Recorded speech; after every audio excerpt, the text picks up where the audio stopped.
Today on the show, we talk about the Swedish prospect pipeline with Lars Thorseell from the Swedish Winger podcast.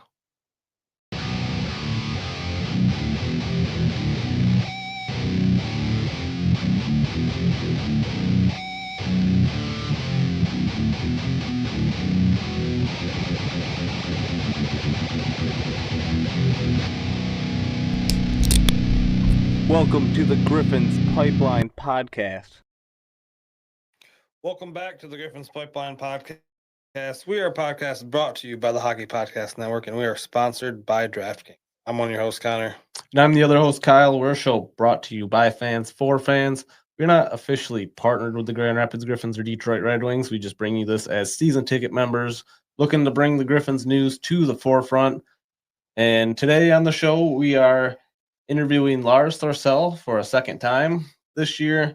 We're going to talk about the Swedish prospects, Anton Johansson, Eddie Genborg, Mical Srvcek, and Noah Dower-Nilsson, some players that Grand Rapids is most likely to see next year, the year after.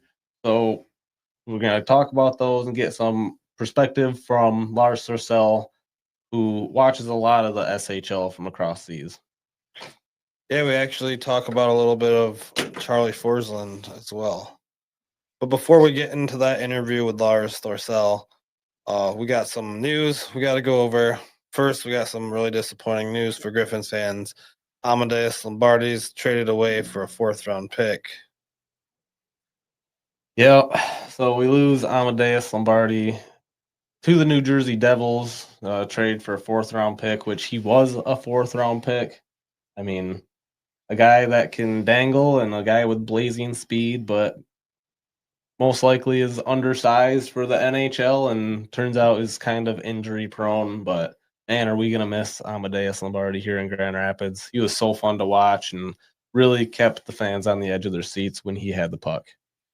Yeah, he came out of Flint Firebirds as like a Flint Firebird legend, having the most points ever as a Flint Firebird, first one to ever break 100. Comes over to Detroit training camps in Traverse City and kind of blows away the performance. Looks really good being one of the key players of the team. He was great in the community. A lot of events like the Great Winter Skate and the autograph signings and just like any of the community things. He was great. He was real nice. After talking to those guys for so many years, it's really disappointing to see him go. Yeah, and I mean, as a fourth-round pick, he really did push for a roster spot, in my opinion. But you got Carter Mazur, Nate Danielson, and Emmett Finney makes it in front of him. So, I mean, at this point, we got another fourth-round pick back out of them. So, cut your losses. But, yeah, definitely one of the fan favorites here in Grand Rapids for sure. And it's going to suck to see him go be great somewhere else. Yeah, he could actually have a legitimate shot at making a New Jersey roster if he has a good camp. He's got speed. He doesn't have the NHL size necessarily, but you've seen people in the past do it. So yeah, and I thought, there's a lot of people saying that he has no defensive game at all. I thought he actually looked really solid defensively this last season. He really kind of worked on that aspect of his game and being a center as well. So kind of sad to see the center depth go. And then, yeah, I'm sure he can push for a roster spot with that speed. And as long as he stays healthy, I think he'll have a good chance in the NHL. But otherwise, it's Utica Comets for him. Yeah, then we have William Verlinder signing a 2-year contract with the Detroit Red Wings, a 2-way contract. So he has another prove-it deal for himself. Yeah, he's not necessarily ready to hop right in the Wings. He hasn't really proved this year, so a prove-it deal seems ideal for the situation. Yeah, I like the 2-year deal because it gives him a year, he can clear waivers this year if needed. If he has a really good season this year in Grand Rapids, holds down the top tier defensive line, then that'd be great for him. Otherwise, next year they either put him on waivers again, they probably lose him at that point, or he actually makes and competes for the roster next year, which not out of the question that he does it this year. he looked really good and solid defensively for the Griffins this top year as like a actual defensive defenseman. He's looking like a pretty good guy, but I mean, there's not a whole lot of offense out of him. I think a 2-year, two-way deal is a smart move and can keep the Detroit Red Wings a little more financially secure with him if he does clear waivers. Yeah, and so Dylan Larkin still not traded yet. Things heating up. A lot of really big names in the free agency. Well, a lot of big names and big trades happening. The Kachuk brothers teaming up in Florida. A lot of first-round picks going around. Yeah, I mean, a lot could happen still here at any second. But we're just kind of waiting.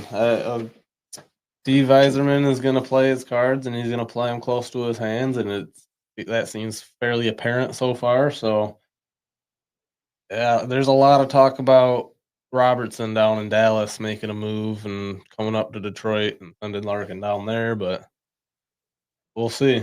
It's all speculation right now, and I know Minnesota is really, really pressing, it sounds like. Yeah, the NHL draft is literally this weekend, so we are going to have Lars Thorseell is going to also kind of talk about that. He has some really cool predictions last year, so we're going to talk about that too.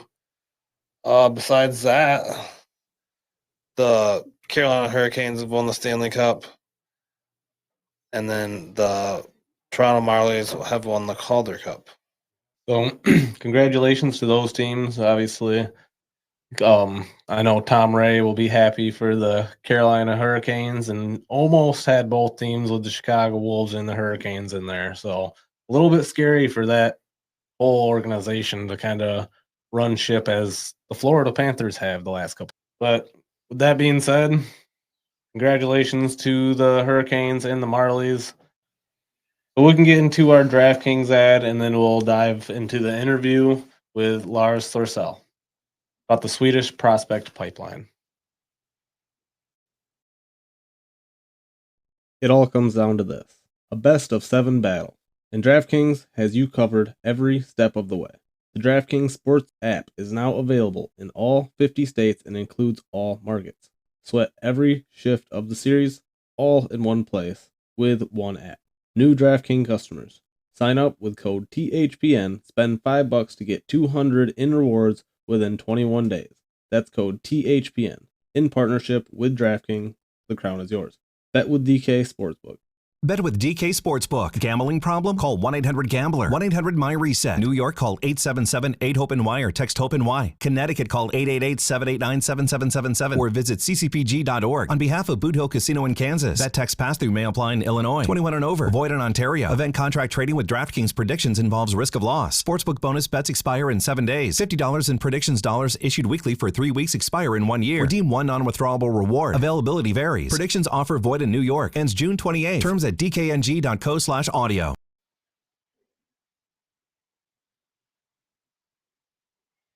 Today on the show, we have a very special guest. We have Lars Thorseell from the Swedish Swinger podcast. How's it going, Lars? It's all good. How are you guys? Doing good. Thanks for coming on and joining us. Welcome back. It's a good time to have you back on, as it's that time of the year where the Griffins on our end are eliminated. Most hockey is done throughout, just kind of closing up the Stanley Cup champions and the Calder Cup champions. So getting down to the end of the year, we really like to talk to you as a guy that kind of covers Swedish prospects for specifically the Detroit Red Wings, as we are the Griffins pipeline. We like to cover the Swedish pipeline aspect of this, and you're the perfect guy to talk to. And for those of you, for the fans that haven't heard you in the past, you want to introduce yourself a little bit? What's your show about, and what do you do? Oh, well, Lars Thorseell is the name. Swedish Winger is the podcast. And I pretty much do what you said I do. I check in on the Swedish draftees for the Detroit Red Wings. And I kind of try to stay on top on prospects in the SHL and Hockeyallsvenskan in all, just to have like a bit of a niche there. I do usually rate the Swedish prospects ahead of the draft and stuff like that. and then I meander about the Red Wings on my podcast. That's pretty much what I do. Yeah, and there's a lot of Red Wings meandering going around right now, as it's been a crazy year of hockey, and now we're looking at some big offseason moves for the Red Wings this year. I know you've heard about the whole Dylan Larkin debacle going on. Yeah, Dylan Yeah, Larkin requesting a trade from Detroit. Not good. nah, it's Or the good. cherry on top on a How shit you do it. Sunday, isn't it?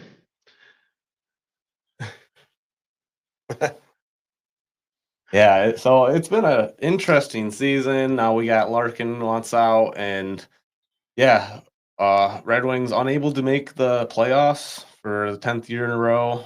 What do you got to say about that, and what do you think the next season looks like for the Red Wings now? Oh, it's going to be hard to predict the next season until we've seen the moves that will be coming. Because I think we were in for a fair few moves before the Larkin trade request. I think the Todd McClellan jerseys, they were going to be shifted out for whatever, and we'll see some kind of a youth movement. But predicting playoffs or not, I think it depends on the return. I mean, if they go the route of getting young kids, we'll miss the playoffs, but we might have some hope at the end of the tunnel. But we could also come up on top of this, getting like a left winger and a slightly worse center, and actually have a better team. So, I mean, it was all doom and gloom in Buffalo when they traded JJ Peterka for Zach Benson and can't remember the defenseman's names, M something, right? And look at them now. Zach Benson was pivotal for them in the playoffs and everything. And JJ Peterka, he's done good, but I'd rather have Zach Benson. So I don't know. It's going to be a very, very interesting summer. Yeah, I mean, there's a lot of depends on how many teams really that are willing to that Dylan Larkin's willing to go to, because pretty much knowing that Dylan Larkin demanded a trade, teams can use all that as leverage, and it's really not good for Detroit that wise. But if you got a bunch of teams who do want him, then that'll help. But what I see happen is I see a bunch of the younger players really making the roster this year. I think that it's the Larkin is the tip of the log jam finally going, and you can kind of pile him up with a couple other players like Nate Danielson maybe, or some of these, like even Kosa. Yeah, everyone wants Kosa gone now. Yeah, Kosa's another name that keeps popping up.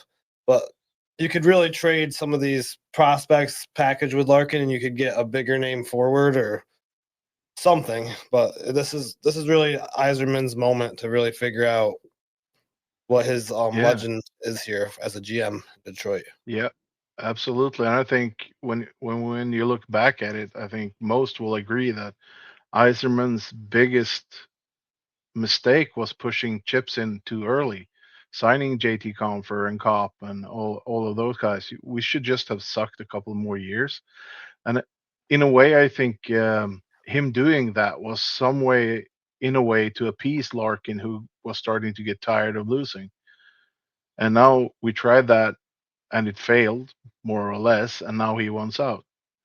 If we just stuck with it and stayed bad for 2 or 3 more years, it would have been better in the long run.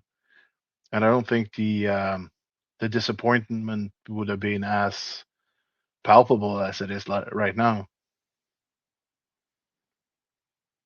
Yeah, and I know like a lot of people are just kind of over Larkin as a Red Wings fan. I mean, a lot of people are just kind of sick of it all. He gets to go over, he wins gold, Olympic medal, he gets a little taste of victory, and it seemed to be like a flip of a switch for him where it's like he's just not getting that here, and he doesn't see it in his future here in Detroit. So, yeah, just he wants that taste, and his reputation in Detroit really took a hit after that. I can imagine how it is over there, but for me, as just an overseas fans, I've followed sports my entire life, and the moment a player says they want out, I mean, no player is bigger than the club, anyways. Fans abandon them, and I more or Yep. less think we should. I don't wish disasters on Larkin, but the moment he leaves the team, he's just another player for me. And that's how I work. Yep. No, Agreed. agreed. And Stevie Y, he suffered for over 14 seasons just to Yep. get his success. So kind of seems a little weak and soft, in my opinion, for Larkin to just cry that much. I mean, I guess it's the newer generation nowadays. People But don't want to fight for the blood, sweat, and tears.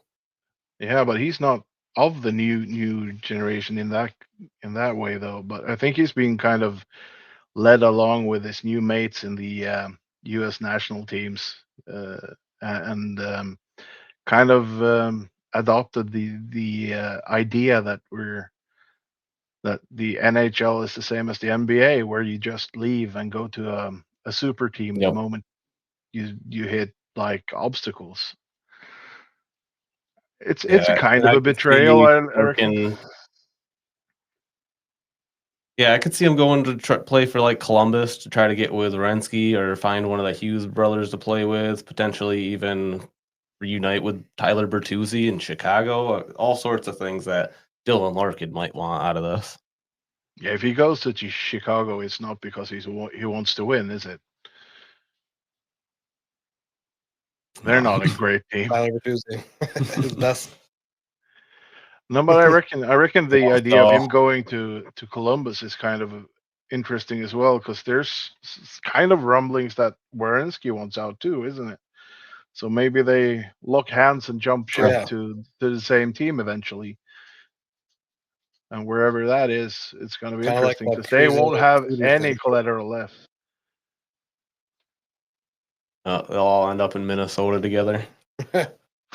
Minnesota will be crap for 25 years after they have had this run. Then they will have nothing. Yeah.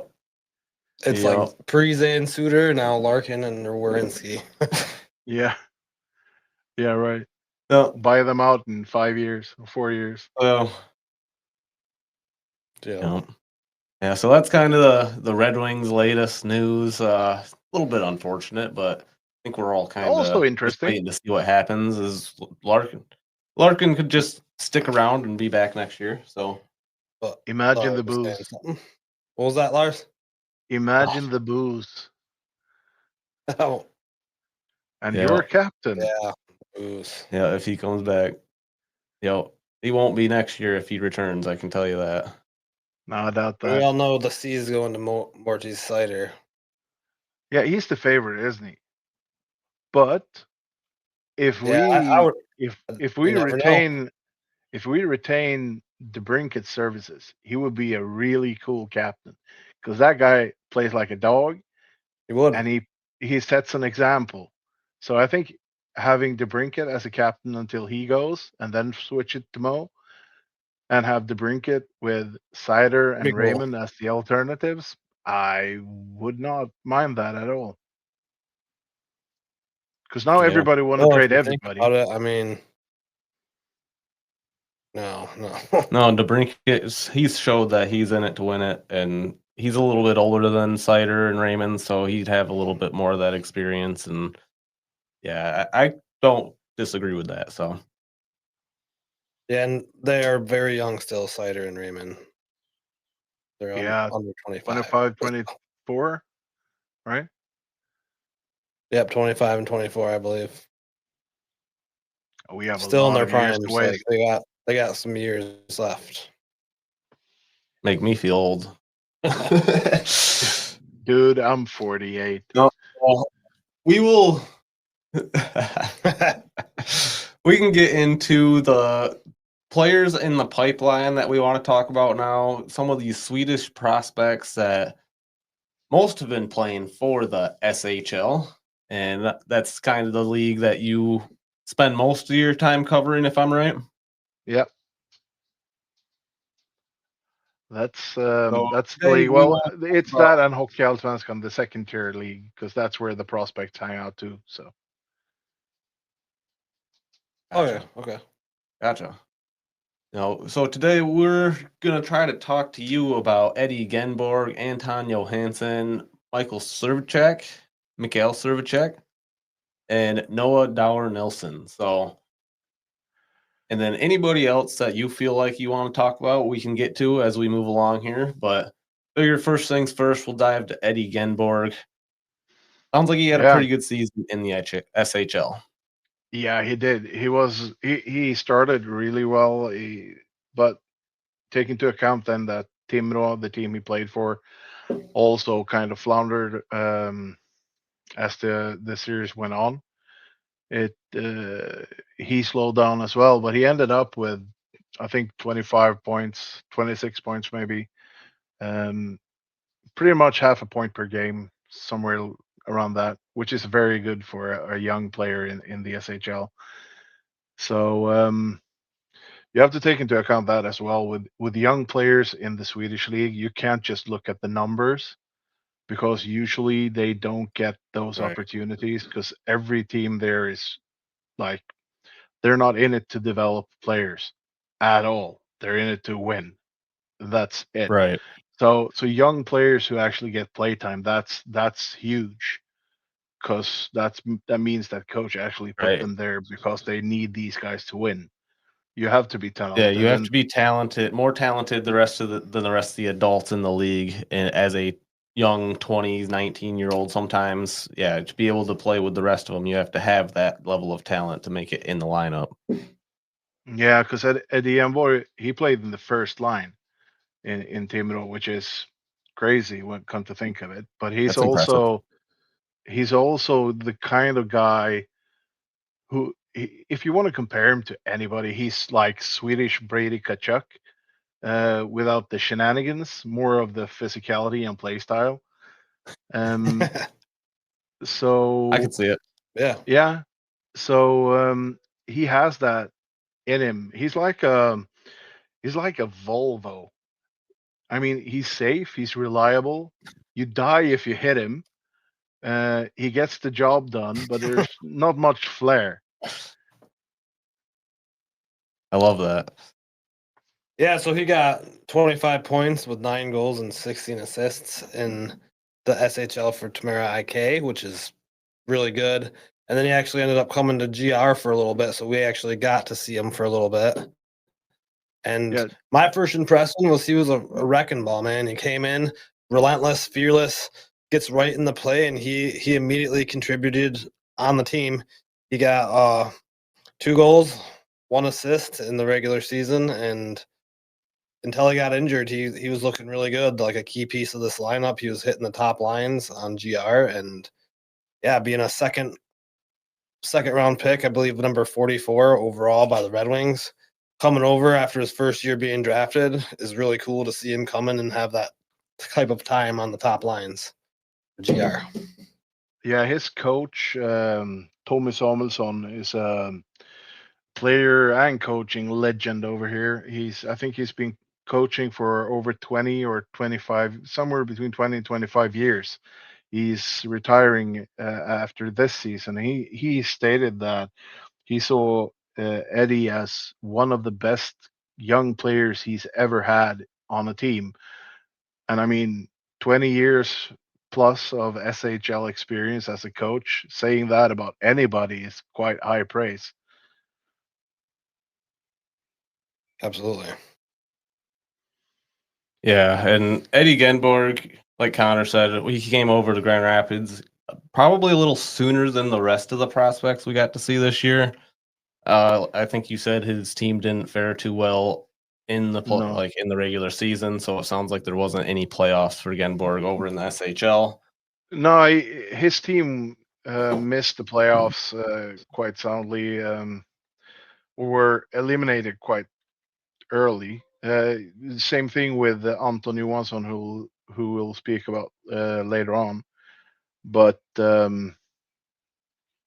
I think his team was even relegated. Now, come to think of it, so they had time to come over earlier than the other guys. So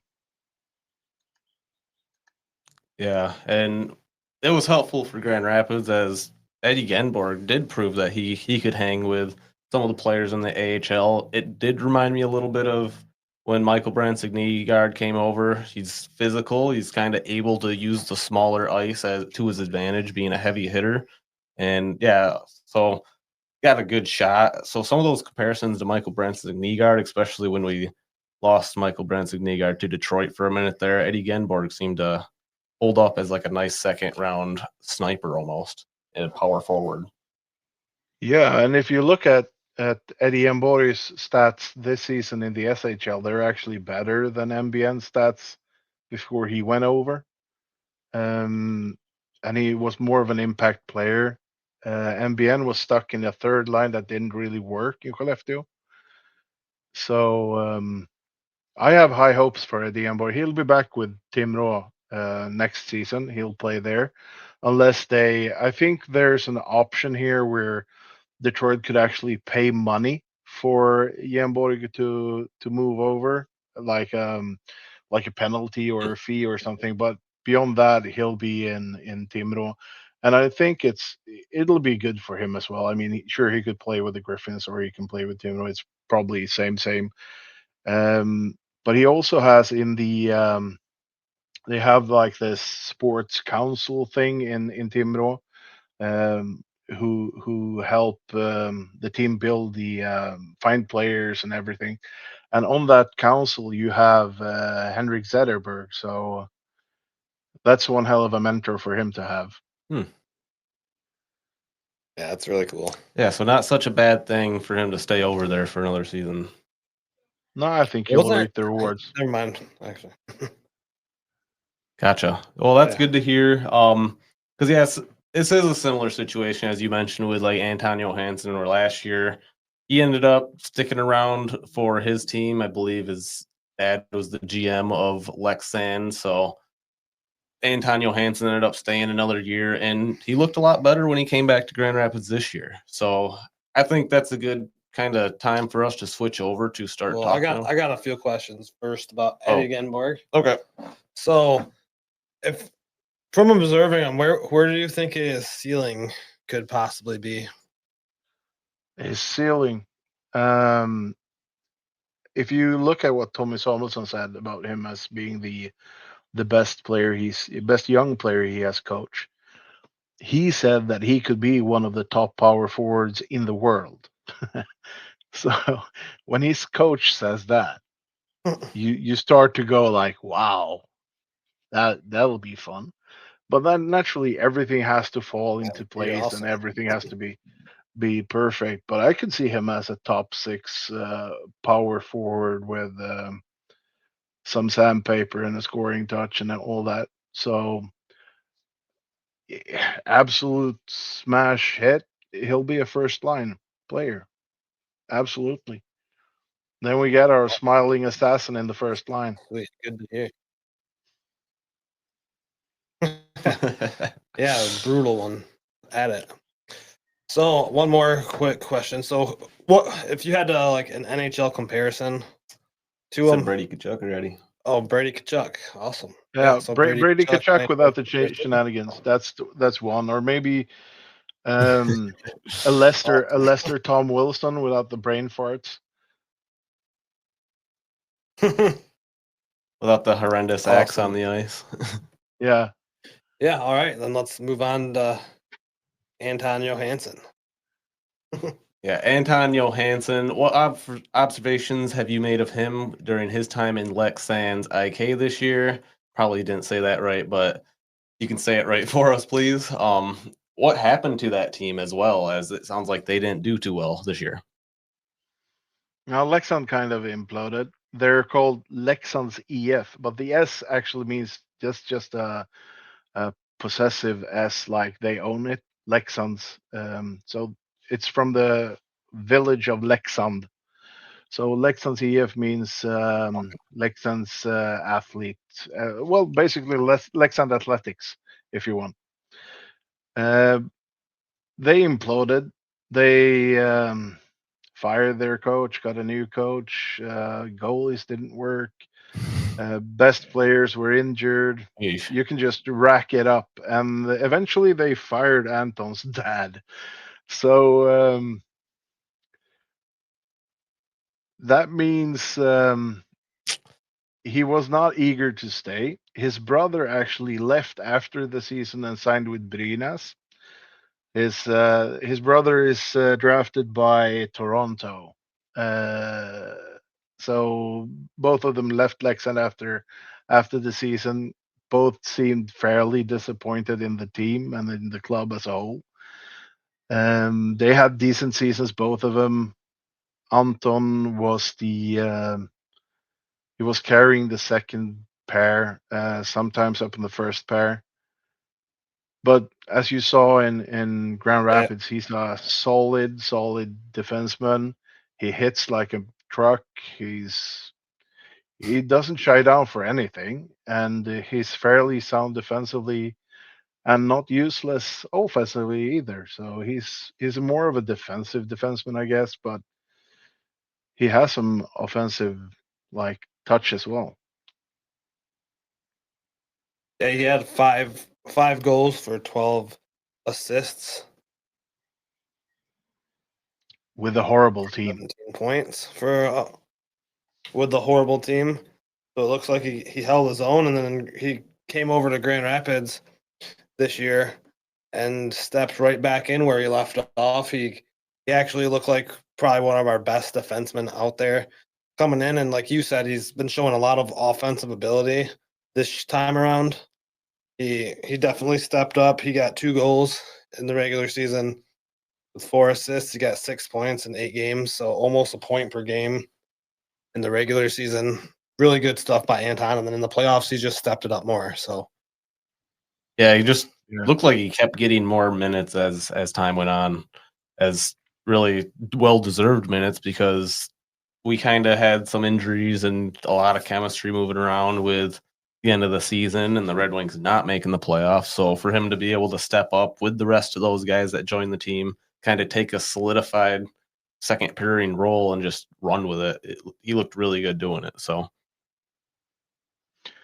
yeah, I mean, I think he can really thrive next season in the AHL. I think he's more than ready to play in the AHL. I'm just a bit, depending on what Detroit does with their team, I would be slightly worried that they promote him so you don't get to see him much, because he could be a guy they move up. yeah, absolutely. He definitely has the skill and the ability. He's looked really good. I honestly think he's looked better than Ante Tuomisto and William Wallander. Both of those guys. Wallander, sorry. But yeah, he's looked really good for us. And I think he's probably about next in line to get that call up. and honestly jumped Shai Bloom as well in the prospect list here. Yeah. Yeah, but you can't compare him to ASP because they're too different. Yeah, in the size, their style of play and their sizes just makes them play the game differently entirely. So I know we talked about it last year with ASP. That dude's just got some style, some finesse with him.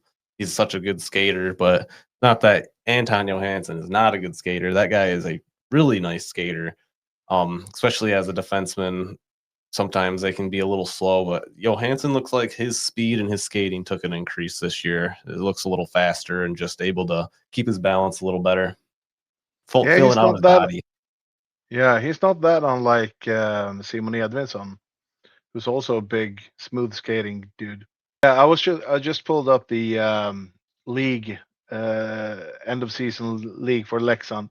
They played 52 games. They only won 16 of them in regulation, and they won 2 in overtime, Ouch. which means they lost 27 games out of 52. So they were regulated by a fairly comfortable margin. They were bad. Not good. Nope. Yeah, that's crazy. Yeah. So Horrible. Yeah, that's a real letdown. I'm sure he was happy to come over here and play meaningful hockey after all that. And it looks Yep. like he's going to be staying over here, whether it's GR or Detroit. Yep. So if you had a NHL player comparison for Anton, who do you think you'd kind of compare him to if you had one? That's kind of hard though, because he's kind of a strange one. Definitely. Kronwall was shorter than him, but style wise, maybe he likes to hit. He's kind of mean. He gets under people's skin. So there's a Kronwall element to him if you want to take a name that's more or less like household in Detroit circles. I'd say he's a bit of a Kroner in him. Yeah. But if you blend Kroner with Simon Edvinsson, maybe you get somewhere close to what he is. Yeah, I honestly I do see a little bit of that Simon Edvinsson comparison. Just he's a little lanky. I think he's a Yeah. little skinnier right now. I do feel like he will fill out a little more and become a little bigger. But I do he is a tall, lankier. He's got a long reach. He's able to kind of keep stride with some of the faster guys, but like also just shut them down with big hits. So I do like the Edvinsson comparison a little bit, and then yeah, almost like a Ekman Larson or something. Yeah, I kinda older Ekman Googled Larsson. it, and Ekman it Larsson says wasn't this mean when he was younger. I Googled it, and Google says Anton Lindholm or Nikolai Hamilton. So Niklas Hjalmarsson. Niklas Interesting. Hjalmarsson from the Chicago Blackhawks Stanley Cup winning teams. Yeah, I can see that. So that should wrap us up for Anton Johansson. Figure we can move into we'll go into Noah Dower-Nilsson first here.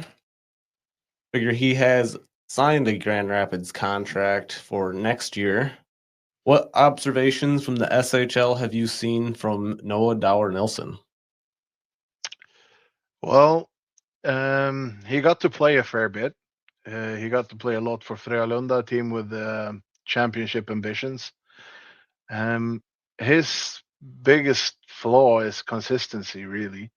He disappears a lot from games, but you can also see he has great vision. He sets up plays, and he has a great shot as well. I think he'll do well in a second or third line role in the AHL next year. I think he can do well. He can surprise a lot of you guys over there. He needs to get a bit stronger. Yeah, I've seen some highlights. And he looks pretty physical himself. And he looks like he's got a really good shot too. It looks like he can penetrate the neutral zone really good, and he's not the fastest guy ever, but he can definitely move. Yeah, he's not slow either, so he's average, I guess, speed wise, but he has the vision. And I mean, if there's anything that's hard to like improve as you go along, it's the hockey IQ, like the vision and playmaking. So everything else you can fix. So he has the raw materials, but he has to be more consistent in games. But he had the same issue as MBN had his last season in the SHL, that the players he played with weren't like the perfect chemistry for him.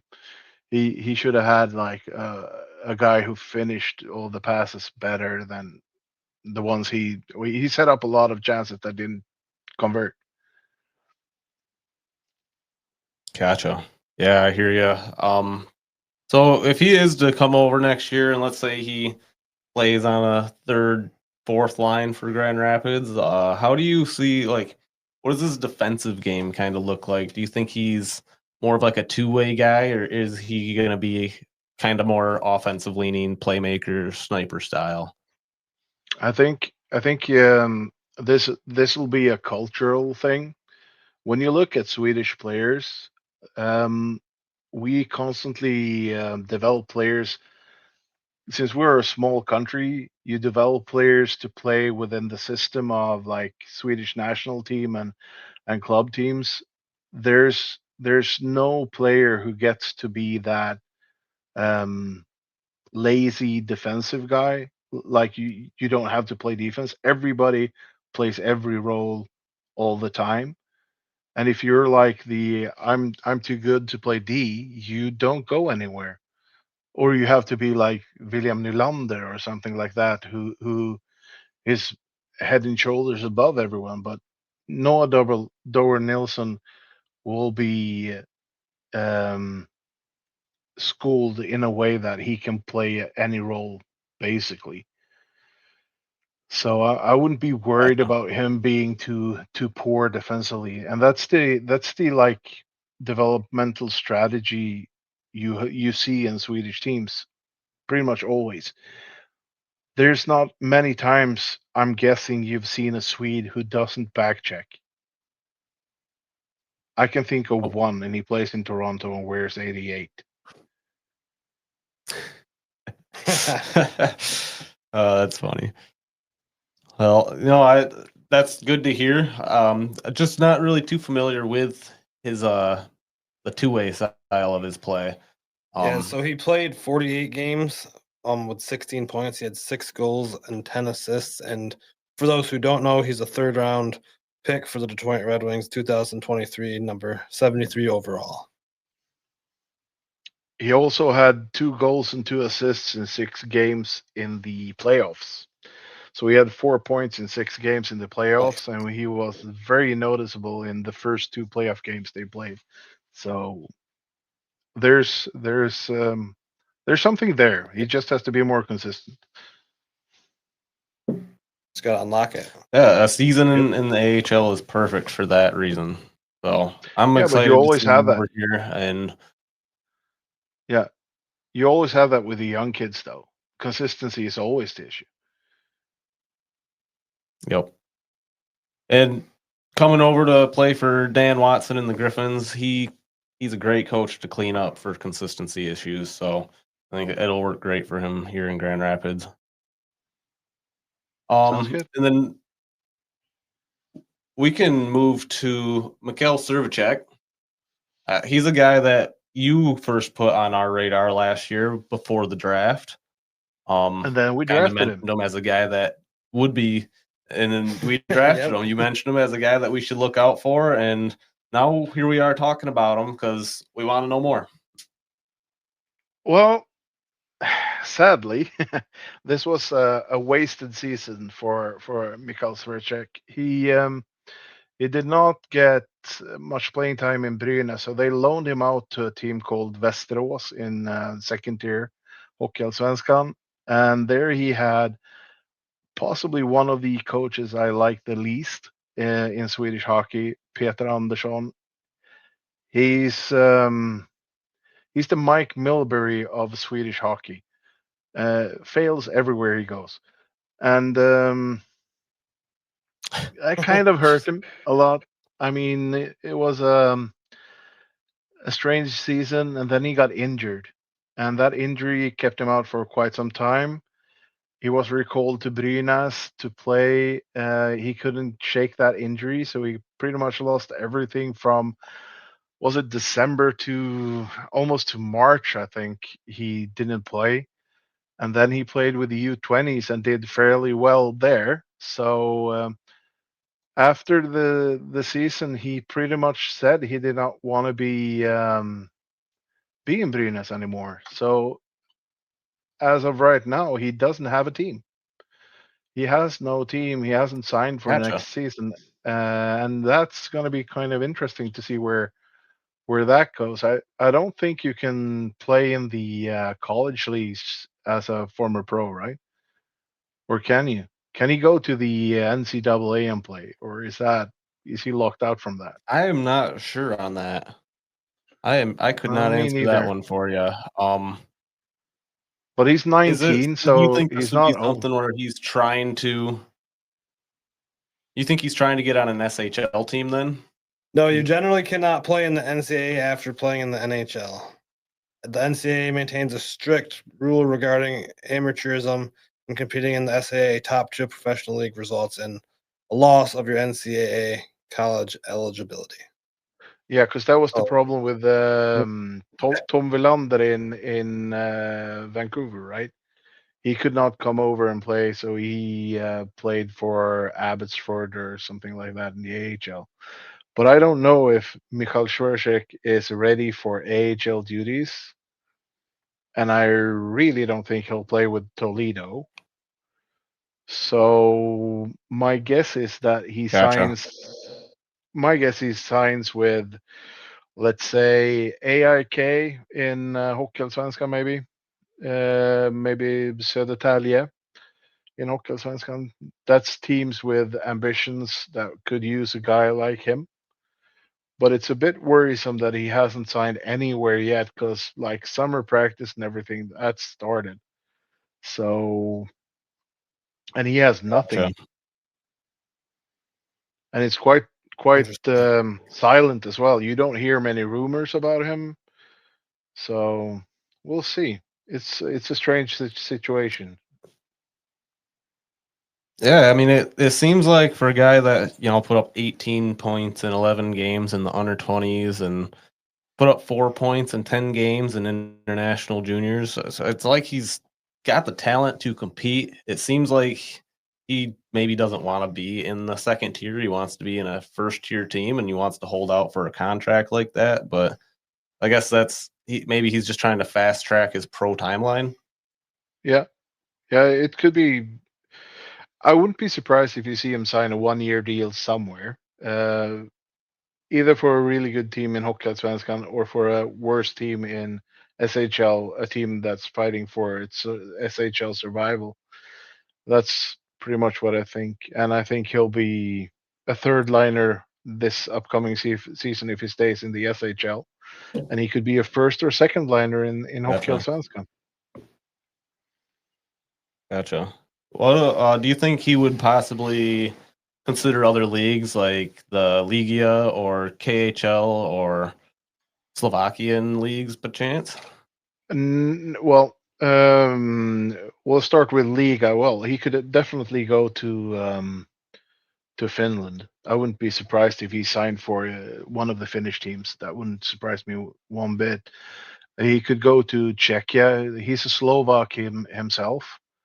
He's just been here for a very long time playing in the Swedish series. Many Slovaks go to Sweden. Like you had Dalibor Dvorsky a couple of years ago. He's a St. Louis prospect. You have a couple more, and I could see that. He just needs a pro team to play for. As far as him going to KHL, Yep. that turns political very fast, since basically no national team in Europe will accept a player who has signed with the KHL team since after the outbreak of the Ukraine war or invasion of Ukraine, which Okay. means he'll be blackballed from the national team, and I don't think he's ready to do that. So we have that's like KHL. I know that's the view of the Ukraine war is very different from in Europe compared to North America, because we have it like next door. I mean, there's Russian drones crashing in Finland and everything. I mean, we honestly live on the threat of nuclear war in Europe, because Putin is threatening us every day, or more or less. So playing in the KHL would really get you blackballed everywhere.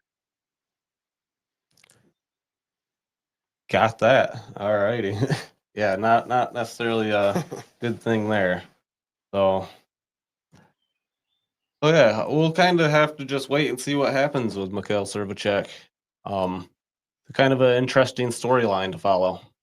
Yeah, did you have any sort of NHL comparison on him yet, or no? It's kind of hard to really nail it down. He's a hardworking forward, Yeah, a grinder with some finesse to him. Darren Helm with better hands. We'll take that. Cool. So last year we kind of talked about Charlie Forsland a little bit. I seen he's been making a little bit of noise. Yeah, the man, the one. Um, I said he would never play in the NHL. It seems like he had a horrible time in Mora after signing from Falun in Dalarna. So he signed for like the next door team in Hockeyallsvenskan, and it did not go well. He did not get many chances. He was stuck in the junior series. Eventually, he ended up in Almtuna, who's bottom half team in Hockeyallsvenskan. He did okay there. And this offseason, it was a bit of a shocker because no one could see it coming. He signed for Brynäs and pretty much is the Mical Srvcek replacement there. So he's coming in to play for one of the premier SHL teams, which was it was honestly surprising for everybody. I can't really say that I think he'll do great. He has a lot of things that you like in a hockey player. He's a really big and heavy guy. He shoots the puck well, but he's also kind of slow. Lacks foot speed, and I'm still skeptical. Still skeptical about where he'll end up. I think he can make a living as a hockey player, but I don't think he'll be a professional hockey player abroad. Maybe he'll stay in Sweden and make a living, which you can do if you play in any of the, well, basically top 3 tiers, or he can end up in Finland or something like that.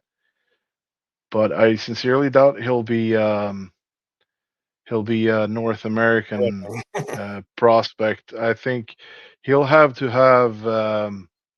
You remember Johan Franzén, right? The mule. The mule. Franzen. Yeah. Yeah, he'll have to. He will have to have a career trajectory like he did, because he was a late bloomer as well. He was also a big, kind of slow guy until he wasn't slow anymore and could score at will. So he'll need that kind of trajectory. But I sincerely doubt he'll be a superstar. But good for him for turning things around. Awesome. Yeah, I remember talking about him last year, and the outlook wasn't very good for him. So it seems like he's taken some strides this year. So that is good to hear for him. Absolutely. So yeah, that covers all the prospects we're going to talk about. Is there anything else you'd like to talk about? Oh, I don't know. The draft's coming up soon. I think. How many weeks are we out from the draft now? 3, 4, 3 weeks. I believe We get till the end of the month. Yeah. 3 weeks looks like. Yep. Yes. Yeah, You got any top SHL prospects?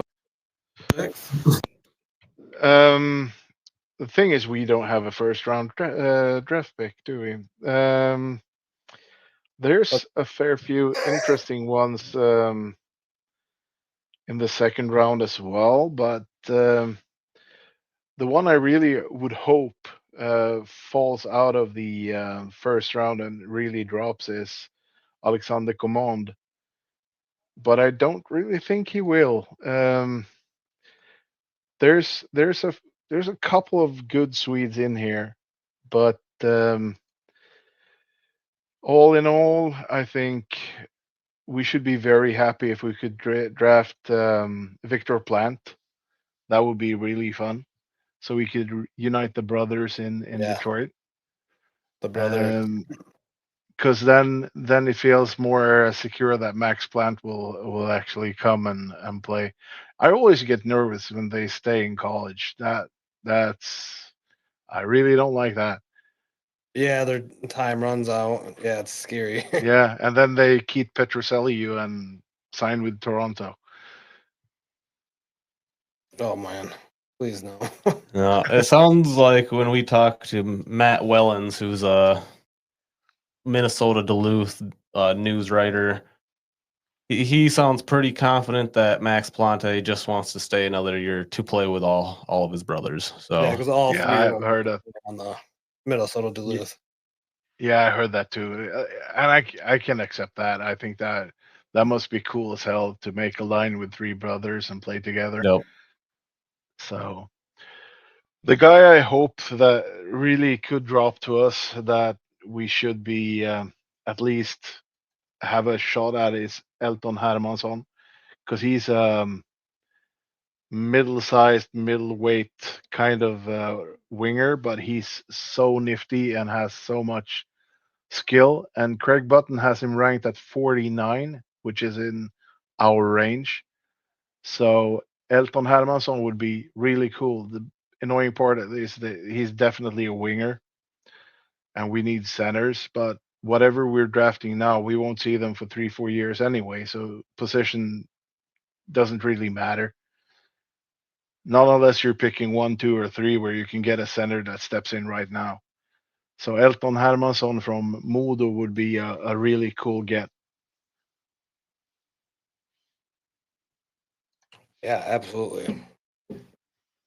Yeah, and those are because obviously the Red Wings will not have the first round pick, so it would be nice to come up with something worthwhile in the second and thirds. But what about the late round sleepers? You got anyone that you're? I know Mical Srvcek was one of these guys last year. You got a sleeper for us this year?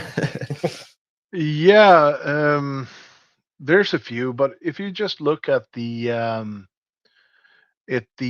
Swedish team that won gold in the what was it U18? No, we won U20 this year. USHF. So so if you check the U18 team, you have a couple of guys there that are interesting. You have a kid called Malcolm Gestrin. He's ranked in the hundreds somewhere, between 75 and 96 if you look at the EP page. So he's a good one, and a guy called Hjalmar Silte, a defenseman, who played with the national U18 team, who's really good as well. So there's a couple late round interesting guys as well. I really want us to pick one of the double names, so we get the 3-letter acronym guys, because that will be fun if we get more of them. You have Kasper Justavora Karlsson, for example. It would be fun to have a few of those. But there's a Norwegian. I can't really find him here on my. I have this list, so I managed to lose my Norwegian. There he is, Niklas Aram Olsen. Oh no. So he will be Gotcha. NAO then. Niklas Aram Olsen played for Örebro this year, and he's pretty much like MBN, but mean as Genborg. So that's an interesting guy. He played for the Örebro U20 team. In 29 games, he had 20 goals and 20 assists for 40 points. And in the playoffs, he had 13 games and 8 points, like 5 goals and 3 assists. And he managed to get 16 games in the SHL. He's a really, really interesting prospect, but he's shot up the boards. When I started talking about him, he was like 75-ish somewhere, and now he's in the 30s. So if he drops to us, Niklas Climbing. Aram Olsen, that's the boy. Gotcha. Yeah. That would be cool. Yeah, that would be cool. More angry Scandinavians. Can never have enough of them. I wonder how much that matters when they any pick. other sleepers or Nah, I'm starting to put my list together for the I record so intermittently, so for my next episode I'm going to do the my rankings and my possible sleepers, but Niklas Aram Olsen is probably my favorite. like that could be within our range.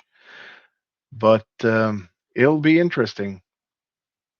It's going to be an interesting draft, and I think Absolutely. there is a possibility that we actually trade back into the first round with the assets we have and Yeah, I was stuff just that. about to say that. Yeah, right. Because I mean, everybody's talking about trading Kosa now. I'm not sure we will, but maybe, just maybe, we I don't shift know. one of the I other don't think prospects. he was a top 5 goalie in the AHL. He was an all-star. I mean, I don't think there's as big of a problem as people think there was. I think that Michael Postava had the good hand at the moment, and I think Kosa was struggling at the end of the season. I think they're also trying to keep him fresh. And another thing is he could have had an injury, like a minor injury, and Postava was best off. You never really know unless you're in the room, and no No, and matter the what, AHL team doesn't it's say a good anything, do goalie, they? and I would. AHL No, they teams don't don't want say to. They're anything. not going to So say. he could have had back spasms for all we know, and there we are. Yeah, exactly. No, No, I think no. I that's hope we hold on to Kosa. yeah, I agree. I hope we do shift our way into the first round though with some of these prospects that we have. If it's a goalie, I mean we have a metric ton of goalies. So shift one for a decent Yep. pick and see what happens. And I'm not gonna like say it has to be Kosa or Augustine or Postava. Maybe you should sell high on Postava when he's at his highest. See if you Yeah, can get a first round pick. that's almost where I'm at. So Yes, Postava, and it, then you still have Kosa and Augustine, or any of them could go. Honestly, we I have the agree. wealth there. Yep. Yep. And then Rudy Geidman joins the party. Yeah, Rudy Carter Guideman. Gylander. Yeah, he Yeah, played great in the ECHL. Yeah, so his stats look nice. Yeah. yeah. So, is there anything else you want to talk about, man? No, I'm good. I'm here. I'm here at your just go. If you have some questions, anything, I'm game. Apart from that, I'm just Awesome. idling Yeah. on Twitter, getting yelled at by Wild fans. No, I think that's gonna wrap us up for this one. We're about at an hour here. We'll kind of figured we picked your brain enough about these players, and yeah, it's always nice to hear your perspective on it. You kind of see it from a different lens than we do over there. So it's always nice to have both sides. And then coming over to North America, glad we could have an opinion on some of these guys too this year. Yeah, and then if any of our listeners haven't heard of the Swedish podcast, the Swedish Winger podcast, or Lars, go follow him on Twitter or follow his show. Actually, I'll let Lars tell us where you can find him. Yeah, so it's at Lars Thorseell on Twitter or TSW podcast on Twitter. My podcast is mainly on Spotify because I'm too lazy to register on all the websites. Uh, that's basically it. I'm on the Discord channels for Detroit as well. Very seldom because I hate Discord, but I'm easy to find if you want to find me. Um, I'm nice. I'm nice until I'm not on Twitter. Uh, I tried to stay civil, but eventually I'm not. You know, got to stay off the media this time of year. Yeah. People just say weird things, man, on Yeah, with social that being media. said, Mhm. they do very weird stuff. So that being said, if you haven't liked or followed Lars, go ahead and do that and give him some support. And yeah, once again, thank you, Lars. I hope we can talk to you again sometime. It's always fun chatting, for sure. Yeah, for sure, for sure. My pleasure. It's always fun to come out and talk about the team and the prospects and everything going around. And it's going to be a very much more interesting summer than we expected like 3 days ago. So we're off to the races now, aren't we? Yeah, Yes, we are. And that wish you the best rest of your summer, Lars. Thank you again for coming on. Same to you, boys. Thank you once again, Lars Thorsell from the Swedish Winger podcast. Thanks for the insight. It was fun talking. We always love talking to other Red Wings fans. It's a fun time. It's literally just fun. Just great to get someone else's perspective, especially in an entirely different league of hockey, such as SHL.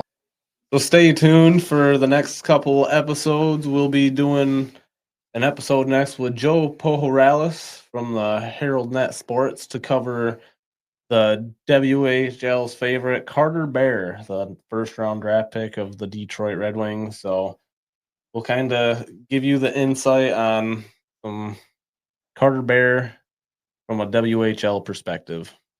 If you like what you heard today, feel free to subscribe, like, follow on whatever platform you're listening on.